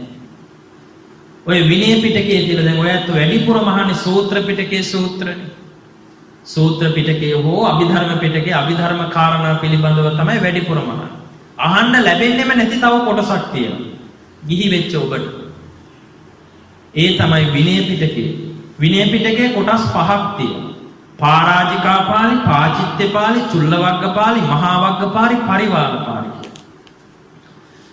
ඔය කොටස් වල අතරට ඇතුළත තියෙනවා පින්වතුනි වත්තක්ඛන්දකය කියලා කොටසක්. මහා වග්ග පාළි වත්තක්ඛන්දකය. ඔය වත්තක්ඛන්දකයේ තියෙනවා පින්වතුනි කන්දක 12ක් තියෙනවා. මේක එක කන්දකයක් තමයි වත්තක්ඛන්දකය. මේ වත්තක්ඛන්දකේ මේ වෙනමම වත් කොටසක් තියෙනවා. ආචාර්ය වත, උපජ්ජාය වත, ආගන්තුක වත, සද්දි විහාරික වත, අන්තේවාසික වත, දානශාලා වත මේ විදිහට නොඑක් විදිහට වච්ච කුටි වත ආදී වත් බොහෝමයක් බුදුරජාණන් වහන්සේ දේශනා කරලා තියෙනවා. ගුරු හාමුදුරුවන්ට සලකන්න ඕන විදිහ, උපාධ්‍යායන් වහන්සේට උපස්ථාන කළ යුතු විදිහ, ආගන්තුකව භික්ෂුවක් වැඩම කළාම මේ භික්ෂුවට උපස්ථාන කරන්න ඕන විදිහ, පන්සලේ වතාවත් සිද්ධ කරන්න ඕන විදිහ, Taman එකට සම වයසේ භික්ෂූන් වහන්සේලාත් එක්ක කටයුතු කරන්න ඕන විදිහ, මේ හැම දෙයක්ම එකින් එක කරුණෙන් කරුණ ව්‍යවස්ථාවක් වගේ බොහෝම ලස්සනට බුදුරජාණන් වහන්සේ දේශනාවල් කරලා තියෙනවා. ඒක නිසා කවදාකවත් ගුරු සිසු අතර ගැටුමක් තිබෙන්නේ නැහැ අතීතේ. ගුරුවරයාට උපරිම ලෙස ගරු කළා. ඒ ගුරු ස්වාමීන් වහන්සේ ශිෂ්‍ය ස්වාමීන් වහන්සේට පිය කෙනෙක් වගේ තමන්ගේ පියා දරුවා රකින්නේ යම්සේද ඒ හා සමානව ගුරුවරයා ශිෂ්‍යව රැක බලා ගත්තා. අවවාද අනුශාසනා කළා. නමුත් අද ශාසනය දිහා බලනකොට ඒවා යම් පිටක ඔය ඇත්තන්ට දැනුනොත් දැක්කොත් අනේ එහෙම දේවල් විනාශ වෙලානේ කියලා. ඒ වෙලාවට අර හාමුදුරන්ට බයින් එකද වැඩි? නොබැන ඉඳි බයින් එක තමයි කරන්නේ. පිඟුතුනි ස්වාමීන් වහන්සේට බයිනවා කියන එක දැන් ඕන තරම් ඔයත් දැකලා ඇති මේ නොයෙක් දේවල් හේතු කොටගෙන මේ සංඝ සමාජයට බයිනවා. සංඝ සමාජයට බයින එක හරීම භයානකයි. පුද්ගලයෙකුට බයිනවා වගේ නෙමෙයි. මොකද සංඝ කියලා කියන්නේ සමූහයනේ. සංඝ කියන වචනේ තේරුම තමයි සමූහය කියන්නේ. සමූහයක් වෙන්නේ කොහොමද? බුදුරජාණන් වහන්සේගේ මේ ගෞතම බුද්ධ ශාසනයේ පළවෙනිම රහතන් වහන්සේ තමයි කවුද? කොණ්ඩඤ්ඤ රහතන් වහන්සේ. ඒ පස්වග තවුසෝ මහාන වෙලා පස්වග මහණුන්ගෙන් තමයි මේ ශාසනය පටන් ගත්තේ. අතීත වැඩ සිටියේ රහතන් වහන්සේලාගේ ගුණ මෙච්චරයි කියලා පෙන්වන්න බෑ. මහ විශාල ගුණස්කන්ධයකින් යුක්ත සංඝ පිරිසක් අතීතේ වැඩ සිටියා. වර්තමානයේ වැඩ සිටිනවා, අනාගතේ පහළ වෙනවා. සංඝ ශාසනයට බයිනවා නම්, සංඝයා වහන්සේලාට බයිනවා නම් යමෙක් අතීතේ වැඩ සිටියේ ස්වාමීන් වහන්සේලාට බැන්න වෙනවා. වර්තමානයේ වැඩ සිටින හාමුදුරුවන්ට බැන්න වෙනවා. අනාගතේ පහළ වෙන හාමුදුරුවන්ට බැන්න වෙනවා. සංඝයාට බැන්නවා. පුද්ගලයෙකුට බයින එක නෙමෙයි මම මේ කියන්නේ. එතකොට ශාසනයට බයින එක, සිවුරක් දරාගෙන ඉන්න කෙනෙකුට බයින එක, දොස් කියන එක, අපහාස කරන එක තාමත් භයානක පාප කර්මයක්. ඒක හඳුන්වන්නේ ආර්ය අපහරණ සාවද්ද මහා පාප කර්මය කියලා. මතක තියාගන්නම්. දැන් මහා පාප කර්ම තියෙනවා. දැන් ගරුක කර්ම තියෙනවානේ. ගරුක කර්මවල කොටස් දෙකයි. එක ගරුක පින්, දෙක ගරුක පව්. ගරුක පව් වල භයානක මේ කියන්නේ බරපතලම පාප කර්ම කීයක් තියෙනවද? මේක මතක තියාගන්න ඕනේ. බරපතලම පාප කර්ම පහක් තියෙනවා. ඒවට තමයි කියන්නේ පංචානන්තරේ පාප කර්ම කියලා. ඒවා තමයි ගරුක පාප කර්ම. අම්මා මැරුවොත්, තාත්තා මැරුවොත්, රහතන් වහන්සේ මැරුවොත්, බුදුරජාණන් වහන්සේගේ ශරීරයේ ලේසලෙව්වොත්, සංඝ වේදය කළොත්, එයා ඒකාන්ත වශයෙන්ම උපපජ්ජ වේදනීය වශයෙන් ඒක විපාක දීලා ඒකාන්තයෙන්ම අවිචි මහ නරකාදී උප්පත්තිය ලබනවා. ආයි ඊට මෙහා නෙමෙයි උපදින්නේ. කෙලින්ම අවීචිය. අවීචිය කියලා කියන්නේ සතර අපායෙන් නිරයේ මහා නරකාදී යටේ බරපතලම නිරය. මහා නරකාදී අටක් තියෙනවා. සංජීවේ, කාලසූත්‍රයේ, සංඝාතයේ, රෞරේ, මහා රෞරේ, තාපේ, ප්‍රතාපේ, අවීචිය කියලා. මේ අටෙන් ඉහළ මේක තමයි අවීචිය. කල්ප කාලාන්තරයකට ගොඩ එන්න හම්බෙන්නේ. සංජීවේ කියන පහළම නරකාදී පුංචි මේකේ විතරක් එක දවසක් ගැන කියන්නේ. ඔක්කොම කියන්න වෙලාව නැහැ. එතකොට හිතාගන්න අවීචිය 8ක් උඩට යනකොට කොච්චර භයානකද කියලා. සංජීවය කියන නිරයේ එක දවසක් කියලා කියන්නේ මනුස්ස ලෝකේ අවුරුදු ලක්ෂ 9ක්. මතක තියාගන්න. සංජීවයේ එක දවසක් කියලා කියන්නේ මනුස්ස ලෝකේ අවුරුදු ලක්ෂ 9ක්. කාලසූත්‍රයේ එක දවසක් කියලා කියන්නේ මනුස්ස ලෝකේ අවුරුදු ලක්ෂ 38ක්. එතකොට ඔහොම ඉහළට යන්න නරකාදී තියෙනවා. මහා නරකාදී 8යි. 8 16න් වැඩි කරන්න ඕනේ. උසුපත් නරකාදී 16 බැගින් තියෙනවා එකකට. එතකොට 8 16න් වැඩි කරාම මහා නරකාදී 8ත් එකතු කළාම 136ක් අපායවල විතරක් තියෙනවා. හරි භයානකයි. වැටුණොත් ලේසියකට ගොඩ එන්න හම්බෙන්නේ නැහැ.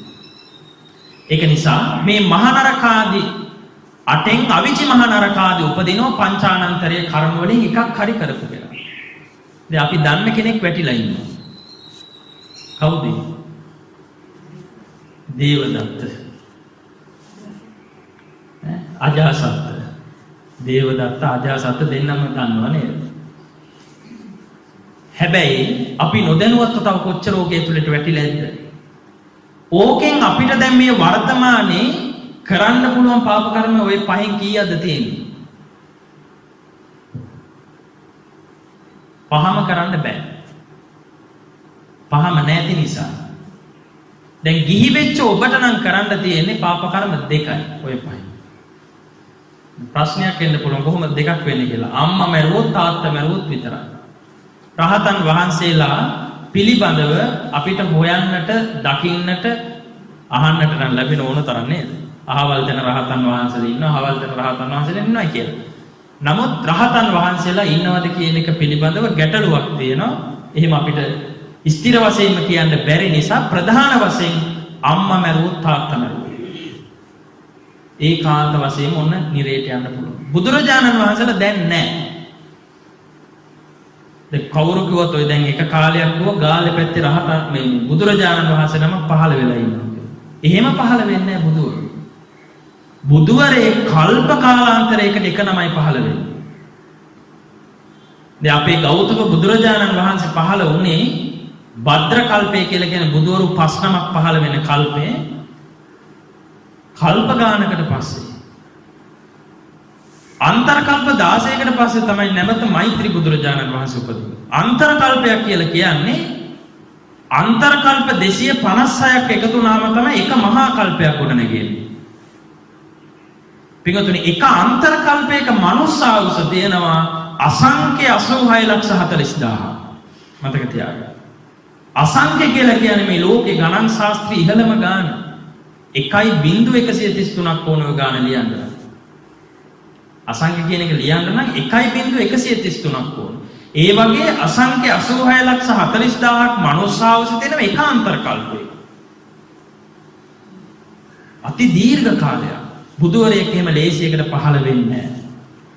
අපේ බුදුරජාණන් වහන්සේ සාරා සංකල්ප ලක්ෂයක් සමත්‍රීසක් පාරමී ධර්ම සම්පූර්ණ කළා. නවා සංකල්ප ලක්ෂයක් වාප්‍රනිධානය සම්පූර්ණ කළා. හත් සංඛ්‍ය කල්ප ලක්ෂයක් මනෝප්‍රනිධානය සම්පූර්ණ කළා. 5,12,024 නමක් බුදුවරු මුණ ගැහුණ පෙරුම්දම් පුරණ කාලේ විතර මතක තියාගන්න. පෙරුම්දම් පුරණ කාලේ විතරක් 5,12,024 නමක් ඔය කාලය තුල බුදුවරු මුණ ගැහිලා තියෙනවා. අති දීර්ඝ කාලයක් පෙරම් පුරලා බුදුවරේ පහළ වෙන්නේ ලෝකේ. එතකොට බුදුවරු ලෝකේ නැති නිසා ඒ පාප කර්ම අපෙන් වෙන්නේ නැහැ. දැන් වර්තමානයේ යදී මේ සමහරු කියන්නේ මේ දැන් බුදුවරු පහළලා ඉන්න එහෙම විශ්වාස කරන්න එපා. මොකද බුදුවරේ දැන් බුදුහාමුදුරුවෝ පිරිනුවන් පාලම් වසර 2564යි. ඔය 2564 ඇතුළත තව බුදුවරයෙක් පහළ වෙන්නේ නැහැ. ඒක වෙන්නේ නැහැ කවදාවත්. ඒක නිසා ඒක අපිට මේ ප්‍රතික්ෂේප කරන්න පුළුවන් එක එල්ලේම. ආයි හොයන්න බලන්න ඕනේ ප්‍රතික්ෂේප කරන්න පුළුවන්. කල්ප කාලයකට පස්සේ තමයි තව බුදුවරයෙක් පහළ වෙන්නේ. රහතන් වහන්සේලා ගැන මට ඒක කියන්න බෑ. මොකද ඉන්නත් පුළුවන් නොහිටින්නත් පුළුවන්. සංඝ භේදය කියන එක ගිහියට කරන්නත් බෑ. දැන් කෙනෙක් කියන්න පුළුවන් නෑ ගිහියන්ට කරන්න පුළුවන් කියලා. කොහෙද එහෙම එකක් කියලා තියෙන්නේ? සංඝ භේදය කියන එක කළ හැක්කේ භික්ෂුවකටම පමණයි. ඒ භික්ෂුවක් උපසම්පන්න භික්ෂුවක් වෙන්න ඕනේ. හැම භික්ෂුවකටමත් බෑ. එකට තිබිච්ච සංඝ සමාජය 3 4 5කට කඩලා කොටස් වලට කඩලා වෙන වෙනම විනය කර්ම කරන තත්වයට පත් කරන එකට තමයි සංඝ භේදය කියලා කියන්නේ. වෙන වෙනම ගිහිල්ලා තරහ වෙලා නොයෙක් ගැටලු ඇති කරගෙන වෙන වෙනම ගිහිල්ලා විනය කර්ම කරන්න පටන් ගන්නවා. එකට හිටපු සංඝ සමාජය. දැන් දේවදත්ත හාමුදුරුවෝ ඒක කළා. මොකද්ද කළේ? බුදුහාමුදුරුවොත් එක්ක එකට හිටපු භික්ෂුන් වහන්සේලා රහතන් වහන්සේලා සහ අනිකුත් ස්වාමීන් වහන්සේලා රහතන් වහන්සේලා නම් ගියේ නැහැ. කෝකාලික භික්ෂුවත් එක්ක 500ක් හාමුදුරුවෝ කඩාගෙන ගියා. දේවදත්ත හාමුදුරුවෝ වෙන් කරගෙන ගියා. ගිහිල්ලා ඒගොල්ලෝ වෙනවම විනය කර්ම කරගෙන සංඝ සමාජෙ පිහිටව ගත්තා. ඒගොල්ලන්ට ඕන විදිහට. එතන මොකද්ද කරගත්තේ? සංඝ ભેදය කියන එක ඇති කළා. නොයෙක් ගැටලු ඇති කරා සංඝ සමාජය. ගිහියන්ට කරන්න පුළුවන් සංඝ ભેදය නෙමෙයි. ගිහියන්ට කරන්න පුළුවන් ආර්ය අපහරණයේ නැමැති මහා සාවද්‍ය ගරුක පාප කර්ම. ඒකත් බරපතලයි. ගරුක කර්මයක් බවට පත් වුණොත් ඉවරයි. ඊළඟ භවයේ අනිවාර්යෙන් විපාක දෙනවා. ඒක නිසා ස්වාමීන් වහන්සේලාට බයිනකොට ශාසනයට බයිනකොට එකපාරක් දෙපාරක් නෙමෙයි 100,000 වාරයක් හිතන්න මම මේ කරන එක හරිද? යම් භික්ෂුවකට චෝදනා කරනකොට මොකක් හරි වේවා මේ සිවුරක් දාගෙන ඉන්නේ. මේ ශාසනය වෙනුවෙන් පැවිදි වෙලා තියෙන්නේ. එයා කරගන්න පව් ඒ කෙනා ගෙනියයි. මොකද ඔය ඇත්ත උතන ඉඳගෙන කරන යම් පාප කර්ම වලට වඩා බුද්ධ ජීවරයක් දරාගෙන යමෙක් යම් පාපයක් සිද්ධ කරනවා නම් ඒක 1 2 3 4 සිය දහස් ගුණයකින් විපාකගෙන දෙනවා. හරි භයානකයි. ඔය සුදු වස්ත්‍රය පොරෝගෙන කරනවට වැඩිය බුදුරජාණන් වහන්සේගේ නම හරියට අර විකුණන් කනවා වගේ. ඒක හරි භයානකයි. ඒ නිසා ඒක තේරුම් අරගෙන තමයි අපි මේ ජීවරයක් දරාගෙන සිටින්නේ.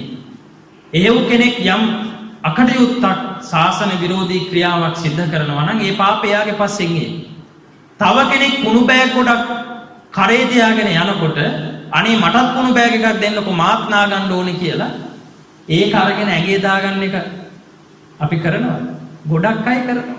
අනුන්ගේ කුණු ටිකක් තමන්ගේ ඇඟේ දාගන්නවා. ඇයි අපි එහෙම කරන්නේ? තව කෙනෙක් කුණු නානවා නම් අපිත් කුණු නාන්න යන්න ඕනේ නැහැ. ඒක දැක්ක නොදැක්කා ගානට ඉඳගෙන එයා ඕන තරම් කුණු නාගත්ත දෙන් කියලා අපිට යන්න පුළුවන්. අපේ පාඩුව. අපි පිරිසිදු නම් හිත හොඳ නම් බුදුරජාණන් වහන්සේගේ ධර්මයේ සත්‍ය නම් ඒක කාටවත් බොරු කරන්න බැයි නම් මේ ශාසනය නිර්මල නම් කවුරු වැරදි කරත් අපිට අදාළ නැහැ. අපි අපේ යහපත් ධර්ම මාර්ගය තුල අපි ගමන් කළ යුතුයි. බිම්බිස්මේ කොසල් රජතුමා එතකොට පින්වතුනි මේ ගුරු ශිෂ්‍යයන්ගේ තියෙන සම්බන්ධතාවය දැකලා තුනුරුවන් කෙරෙහි පැහැදිලිව. තුන්වෙනි එක. ස්වාමීනි මේ සමාජෙ සිටිනවා ඇතම් මේ ආගමිකයෝ ඒගොල්ලෝ දිහා දැක්කහම කිසිම පැහැදීමක් මට ඇති වෙන්නේ නැහැ. ඇඟවල් දිහා දැක්කහම කිසිම පැහැදීමක් නැහැ. සමහර අය සුදුමෙලි වෙලා කන්නේ බොන්නේ නැහැ. නහර ඉලිප්පිලා ශරීරයට නොයෙක් ලෙස වද වේදනාවල් දෙනවා. ස්වාමීනි එහෙම ශරීරයට නොයෙක් වද වේදනාවල් දීලා දැක්කාම හරි අප්‍රසන්නයි. කිසිම තැනකට ගිහිල්ලා යහපත් ලෙස හැසිරෙන්නේ නැහැ. මම මේ අන්‍යාගමිකයන්ට කණ්ඩ බොණ්ඩ දීලා තියෙනවා. ස්වාමීනි කනකොට එහා පැත්තේ පිඟානේ තියෙන එක්කෙනාගේ දේ ඇදලා අරගෙන කනවා. කොච්චර දුන්නා. කාලා ඉවර වෙලා පිඟානත් ලෙව කනවා. ඇඟිලිත් ලෙව කනවා. චපු චපු ගගා කන්නේ. කෑ ගගහ කන්නේ. කිසිම ප්‍රසන්න භාවයක් ඇති වෙන්නේ නැහැ. අනේ ස්වාමීනි ඒ වුණාට මම ඔබ වහන්සේ කෙරෙහි ධර්මයේ කෙරෙහි සංඝයා කෙරෙහි පහදින්ට හේතු උනේ ඔබ වහන්සේගේ ශාසනයේ ඉන්න සංඝ රත්නය දැක්කහම මට පුදුමාකාර ලෙස පැහැදීමක් ඇති වෙනවා. හිස්රවුල් බාල සිවුරු යහපත් ලෙස පොරෝගෙන බොහෝම සංවර සීලීව තුන් සිවුර අරගෙන ධර්මචාරිකාවේ හැසිරෙනවා දැක්කහම පුදුම හිතට ගෞරවයක් ඇති වෙනවා. ස්වාමීනි ඔබ වහන්සේලා දම්පිලට වඩිනකොට දානේ වළඳන විදිහ දැක්කහම මට පුදුම ගෞරවයක් ඇති වෙනවා. ඔබ වහන්සේ කෙරෙහි ධර්මයේ කෙරෙහි පහදින්නට හේතු වුණ තුන්වෙනි කාරණේ ඒකයි ස්වාමීනි. හතරවෙනි කාරණේ කියනවා ස්වාමීනි මම නඩු විසඳනවා හරියට මිනිස්සුන්ගේ. මම රාජමාලිගාවේ නඩු විසඳනකොට සමහර මිනිස්සු මට කොච්චර බලය තිබ්බත් මම රාජපුටුවේ ඉඳගෙන හිටියත් නැගිටලා එක පාරටම මිනිස්සු කෑ ගහන්න පටන් ගන්නවා. නොයෙක් දේවල් මම කතා කරන ඒවා අතරතුරේදී මිනිස්සු නැගිටලා කෑ ගහනවා කතා කරනවා. මා කෙරෙහි සමහර වෙලාවට ගෞරවයක් ඇති කරගන්නේ නැහැ. හැබැයි ස්වාමීනි ඔබ වහන්සේ කෙරෙහි ධර්මයේ කෙරෙහි සංඝයා කෙරෙහි පහදින්ට හේතු උනේ ඔබ වහන්සේ සංඝ රත්නයක් ධර්ම දේශනාවක් කරන තැනක මම කවදාකවත් දැකලා නැහැ කවුරුත් මැදින් පැනලා නැගිටලා කෑ ගහනවා. ඒ අය නැගිටලා කෑ ගහන නොයෙක් වෙන වෙන වැඩ කරනවා මම දැකලා නැහැ. පාරක යන කෙනෙක්ට බුදු වදන ඇහුණත් එයා හැරිලා එනවා යන ගමන නවත්තලා. ඇවිදින්න දෝත නළලේ තියාගෙන ධර්මයේ ඉවර වෙනකම් අහනවා. ස්වාමීනි මම පැහැදුනේ ආංගික එක කාරණයක්. ශාසනය කෙරෙහි ඔබ වහන්සේ කෙරෙහි ධර්මයේ කෙරෙහි සංඝයා කෙරෙහි පහදින්න හේතු උනේ හේතු උන හතරවෙනි කාරණාව ඒක. බුදුරජාණන් වහන්සේට කොසල් රජුරෝ පස්වෙනි කාරණාව කියනවා. ස්වාමීනි බුදුරජාණන් වහන්සේ උගත් ශාස්ත්‍රීය පඬිතයෝ බමුණෝ සමහර ප්‍රශ්න ඉදිරිපත් කරනවා දෙපැත්ත කැපෙන පිහිය වගේ. ඒවට උත්තර දීලත් බෑ, උත්තර නොදීත් බෑ. උත්තර දුන්නත් පරාදයි, නොදුන්නත් පරාදයි. ඒ සමහර බමුණෝ පඬිතයෝ ඉදිරිපත් කරන ප්‍රශ්නවලට. හැබැයි ස්වාමීනි, ඔබ වහන්සේගේ ශාසනය තුල කවදාකවත් අපිට උත්තර නැති ප්‍රශ්න නැති වුණා. හැම ප්‍රශ්නයකටම උත්තර තියෙනවා. ඕන වෙලාවක ඇවිදින්න අපිට අහන්න පුළුවන්. ඕනම ගැටලුවක් निराකරණය කරගන්න පුළුවන් මේ ධහම තුල. දැන් අදටත් එහෙමනේ. සමහර ධර්මයන් තුල සමහර ආගම්වල ප්‍රශ්න අහන්න බෑ. ඒගොල්ලෝ කියන දේ විතරයි. ඊට වැඩි අහන්න ගියොත් නොඑක් විදිහේ කරදර සිද්ධ වෙනවා. හැබැයි බුදුදහමේ Tamanගේ ජීවිතයේ තියෙන ඕනම ගැටලුවක්, ධර්මයේ කෙරෙහි යම් අපැහැදිලි ගැටලුවක් ඕන වෙලාවක අහලා निराකරණය කරගන්න පුළුවන්. ඒක නිසා ස්වාමීනි, ඔබ වහන්සේ ධර්මයක් සංඝයත් මම හැමදාම සරණ යනවා. හයවෙනි කාරණාව කියනවා, ස්වාමීනි, නොඑක් මිත්‍යා දෘෂ්ටික මත දරපු අය ඔබ වහන්සේ ළඟට ඇවිල්ලා නොඑක් ප්‍රශ්න ඉදිරිපත් කරනවා. නොඑක් මිත්‍යා දෘෂ්ටික මත දරපු අය ඔබ වහන්සේ ළඟට ඇවිදilla නොඑක් ප්‍රශ්න ඉදිරිපත් කරනවා.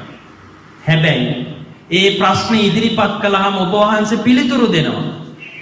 පිළිතුරු දීලා ඉවර වෙනකොට මේන් එයා මහාන වෙලා, මේන් එයා සෝවාන් ආදී මාර්ගඵල වලටපත් වෙලා, එක්ක රහතන් වහන්සේ නමක් බවට පත් වෙලා, නොඑක් මිත්‍යා දෘෂ්ටික මත දරපු අය ඔබ වහන්සේගේ දේශනාවක් අහපු ගමන් යහපත් මාර්ගයටපත් වෙනවා, මහාන වෙනවා, රහත් භාවයටපත් වෙනවා. මම දැකලා තියෙනවා මිත්‍යා දෘෂ්ටික මත දරාගෙන ආපු අය. ඒව දකිනකොට ස්වාමීනි, ඔබ වහන්සේ කෙරෙහි, ධර්මයේ කෙරෙහි, සංඝයා කෙරෙහි තව තවත් මම පහදිනවා. තව තවත් පහදිනවා. අවසාන කාරණය, 7 වෙනි කාරණේ බුදුහාමුදුරුවන්ට දේශනා කියනවා. ඒක හරි වටින කාරණයක්. බිම්බිස් මේ කොසල් රජුරෝ කියනවා, ස්වාමීනි, මට ඉන්නවා සේවකයෝ දෙන්නේ, ඉසිදත්ත සහ පුරාණ කියලා. ඉසිදත්ත සහ පුරාණ කියලා සේවකයෝ දෙන්නෙක් කිව්වා. ඒ සේවකයෝ දෙන්න ස්වාමීනි ජීවත් වෙන්නේ මම නිසා. මේ කොසල් රජුරෝ කියන්නේ, මං තමයි ඒගොල්ලන්ට ගෙවල් හදලා දීලා තියෙන්නේ. මං තමයි ඒගොල්ලන්ට රස්සාවක් දීලා තියෙන්නේ. මං තමයි ඒගොල්ලන්ට කණ්ඩ බොණ්ඩ ඉන්න හිටින්න මේ හැමදේම දීලා තියෙන්නේ. ස්වාමීනි, මම දවසක් ඉසිදත්තයි පුරාණයි එක්ක ගමනක් යනවා. මෙහෙම යනකොට මට නවතින්න උනේ එක අම්බලමක. මොකෝ හැම දිස්ත්‍රික්කයේම අද වගේ රාජ මන්දිර ගහලා නැහැ. ජනාධිපති මන්දිර ගහලා නැහැනේ අද වගේ හැම දිස්ත්‍රික්කයකම ඒක රජුරෝ ගියත් අම්බලමේ තමයි ඉන්න ඕනේ. ස්වාමීනි, මම ඉසිදත්තයි පුරාණයි එක්ක එක දවසක් රැය වෙච්ච නිසා මේ අම්බලමේ නැවතුණා. නැවතුණාට පස්සේ මට මහ පුදුම වැඩක් වුණා. ස්වාමීනි, රාත්‍රියේ නිදා ගන්නකොට ඉසිදත්තයි පුරාණයි දෙන්න බුදුරජාණන් වහන්සේගේ ගුණ වර්ණනා කරලා, බුදුරජාණන් වහන්සේ යම් දිශාවකද වැඩ සිටින්නේ ඒ දිශාවට හිස දාලා මගේ පැත්තට කකුල දාලා බුදුහාමුදුරනේ නිදාගත්තා. දැන් මෙච්චර හැමදේම කරපු, ඉන්න හිටින්න තැන දීපු, කණ්ඩ බොණ්ඩ ටික දීපු, රස්සාව දීපු මම රටේ රජතුමා මගේ පැත්තට කකුල් දෙක දාලා ඔබ වහන්සේ වැඩ සිටින්නේ යම් දිශාවකද ඔබ වහන්සේ දැක්කෙත් නැහැ. ඉන්න දිශාව දිහා හිතලා ඔළුව දාලා ඒ පැත්තට නිදාගත්තා. දැන් අද කාලේ එහෙම එකක් වුණා නම් හෙට උදේ වෙනකොට ඒ මිනිහාගේ කකුල් දෙක නැහැ. හැබැයි බලන්න කොච්චර ප්‍රඥාවන්තද කියලා මේ කොසල් රජුරෝ. කවුරු මෝඩයි කියලා කිව්වත් හිතන්න. ඒ වෙලාවේ ස්වාමීනි මගේ හිතට පුදුමාකාර ගෞරවයක් ඇති වුණා ඔබ වහන්සේ කෙරෙහි, ඔබ වහන්සේගේ ධර්මයේ කෙරෙහි, සංඝ රත්නයේ කෙරෙහි. මොකද ඔබ වහන්සේ නැති තැනත් මිනිස්සු ඔබ වහන්සේගේ ගුණ වර්ණනා කරමින්, ඔබ වහන්සේ සිටින දිශාවට වන්දනා කරමින් ගරු කරනවා. ඒක දැක්කාම ස්වාමීනි මට මගේ හිත තුළ බුදුහාමුදුරුවෝ කෙරෙහි ධර්මයේ කෙරෙහි සංඝයා කෙරෙහි පුදුමාකාර ගෞරවයක් ඇති වෙනවා ස්වාමීනි. මේ කාරණා හත කිව්වා. ස්වාමීනි බුදුරජාණන් වහන්සේ ඔබ වහන්සේ කෙරෙහි ධර්මයේ කෙරෙහි සංඝයා කෙරෙහි මම පැහැදුනේ ඕම් ඔය කරුණු හත නිසායි. පින්වතුනි ඔබෙනුත් යමෙක් අහන්න පුළුවන්. ඇයි බුදුහාමුදුරුවෝ කෙරෙහි ඔයා පැහැදුනේ? ඇයි ධර්මයේ කෙරෙහි පැහැදුනේ? ඇයි සංඝයා කෙරෙහි පැහැදුනේ කියලා. එදාට කියන්න එපා අම්මා තාත්තා බෞද්ධ මාත් ඒක නිසා බෞද්ධ වුණා. එහෙම කියන්න එපා. යම් හේතු ටිකක් හදාගන්න ශාසනය කෙරෙහි පහදින්න. කොසල් රජුරෝ ශාසනය කෙරෙහි පහදුනේ මෙන්න මේ කරුණු ටික නිසා. අපි ඒ වගේ වැරදි දෙයක් දැක්කොත් ශාසනය කෙරෙහි අපහැදීම ඇති කරගන්න නැතිව මේක ධර්ම සංවේගය ඇති කරගෙන මේ ශාසනය විනාශ වෙමින් යන්නේ. ඉක්මනටම මේ ධර්මයේ වහවහ අවබෝධ කරගත යුතුයි. ධර්මයේ හැසිරිය යුතුයි. විදර්ශනාව වැඩි යුතුයි කියලා ප්‍රඥාවෙන් කල්පනා කරලා කටයුතු කරන්නට ඔබ හැම දිනාටම ප්‍රඥාව පහළ වේවා කියන ප්‍රාර්ථනාව සිද්ධ කරගන්න. ආකාසට්ඨා ච බුම්මට්ඨා දේවානාගා මහිද්దికා පුඤ්ඤං තං අනුමෝදිත්වා චිරං රක්ඛන්තු ශාසනං පුඤ්ඤං තං අනුමෝදිත්වා චිරං රක්ඛන්තු දේශනං පුඤ්ඤං තං අනුමෝදිත්වා චිරං රක්ඛන්තු ත්වං සදා